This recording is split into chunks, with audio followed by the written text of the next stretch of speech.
बच्चे लेके कहाँ जाएंगे, यहीं मरेंगे और क्या करेंगे। ये तो समझ लेंगे हम अब खोरी गांव के नाम पे शहीद हुए।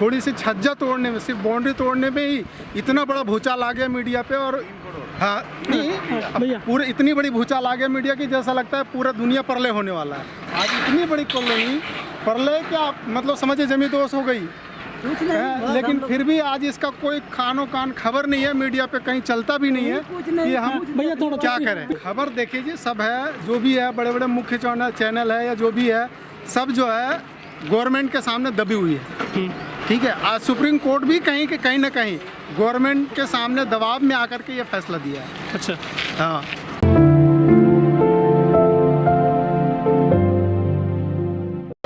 खोरी कॉलोनी में बड़े पैमाने पर तोड़फोड़ की जा रही है, किस तरह से देखते हैं आप इस पूरी कार्रवाई को? सर किस तरह से देखेंगे, यहाँ तो बस लोगों को, गरीब जो जनता है वो कानूनी कार्रवाई में पिस के रह गए हैं। ठीक है, और सुप्रीम कोर्ट क्या करेगा? सुप्रीम कोर्ट तो जिनको आदेश पारित करना था उन्होंने आदेश पारित कर दिया। ठीक है, पारित करने के बाद गवर्नमेंट को चाहिए ना गरीबों को बसाने का।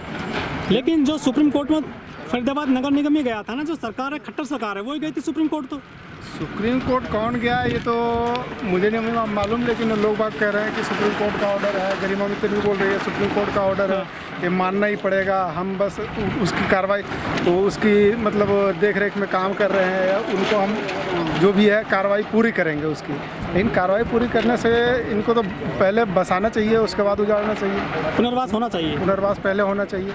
लेकिन जो खोरी गाँव है उसके आसपास में कुछ 5 स्टार होटल है, क्लब है। खोरी गाँव तो 5 स्टार होटल की बसावट में, आप जंगल में जाके देखेंगे वहाँ बड़े बड़े शादी हॉल, मैरिज हॉल बने हुए हैं, उसको कोई नहीं उजाड़ रहा है। ये देखिए होटल भी है, इनको कोई नहीं उजाड़ा जा रहा है। ये बड़े होने का नतीजा है कि वो बच रहे हैं, हम लोग छोटे होने के प्रमाण है कि हम लोग पिस रहे हैं। ये तो मीडिया को क्यों बंद कर दिया गया? ये भी तो गैर कानूनी अपराध है, किसी न किसी धारा में ये भी तो आता है। फिर ये मीडिया कर्मियों को होना चाहिए कि भाई हम भी स्वतंत्र हैं, हमारा भी आवाज़ को क्यों दबाया जाए।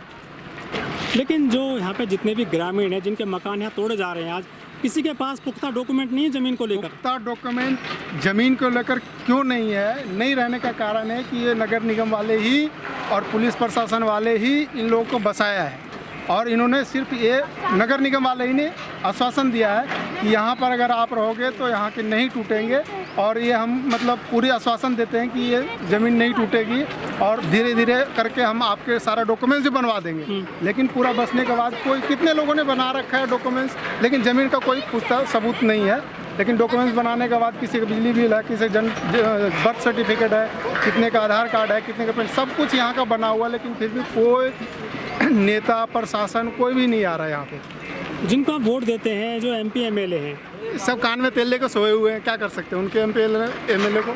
जब चुनाव आते हैं तो बड़े बड़े नेता आते हैं, वादे करते हैं कि आपको बिजली देंगे, पानी तो देंगे, मकान देंगे। बड़े बड़े तो छोड़ो, जो सुपर से ऊपर बैठे हुए हैं उन्होंने भी वादे किए थे, सबको झुग्गी, सबको मकान, जहीं झुग्गी वहीं मकान। तो झुग्गी नहीं है तो मकान को भी तोड़ रहे हैं। मोदी सरकार नारा देती है कि 2022 तक सभी। नारा वो सिर्फ बोलने वाली सरकार है, नारा ही दे के रह जाएंगे, जमीनी तौर पर उनका कोई काम नहीं होगा, कार्रवाई नहीं होगी। करीब यहाँ लाखों लोग जो बेघर हो जाएंगे अब कुछ दिन के अंतराल में। लेकिन सरकार ये भी कह रही है कि तीसरी लहर आएगी जो बच्चों के लिए खतरनाक है। बच्चे कहाँ लेकर जाओगे आप? बच्चे लेके कहाँ जाएंगे, यहीं मरेंगे और क्या करेंगे। ये तो समझ लेंगे हम अब खोरी गाँव के नाम पे शहीद हुए। मोदी जी कहते हैं कि 2 गज की दूरी रखो, कोरोना की महामारी चल रही है, घर में रहिए, घर है नहीं आपका।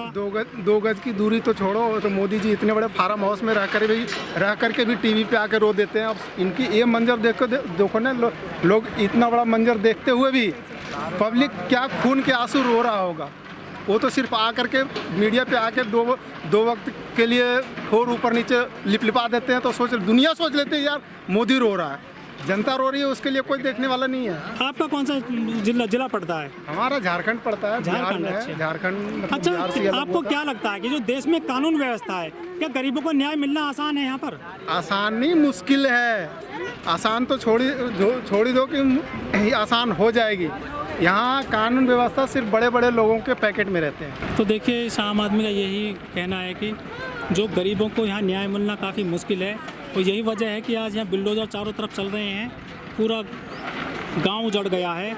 जबकि देश में जितने भी गांव हैं, हर गांव में उनमें जो लोग रहते हैं, किसी के पास कोई पुख्ता सबूत नहीं होता है गाँवों में कि ये मेरा घर है, तुम्हारा घर है। सब लोग ऐसे ही रहते हैं, गांव ऐसे ही बसते हैं। लेकिन ये जो शहर में नया गांव बसा, खोरी गांव, इसके जो है सबूत मांग लिए सुप्रीम कोर्ट ने और यहाँ की सरकारों ने, जिसके बाद से ये हालत आज हो गई है। जेसीबी चारों तरफ गरज रही है खोरी गांव में। खोरी गांव के लोगों में खौफ है इन जेसीबी मशीनों का। गृहस्थी का सामान सब सड़क पर आ गया है, बच्चे भूखे प्यासे हैं, सब लोग अपनी बर्बादी का मंजर देख रहे हैं। देखिए, ये खोरी गाँव।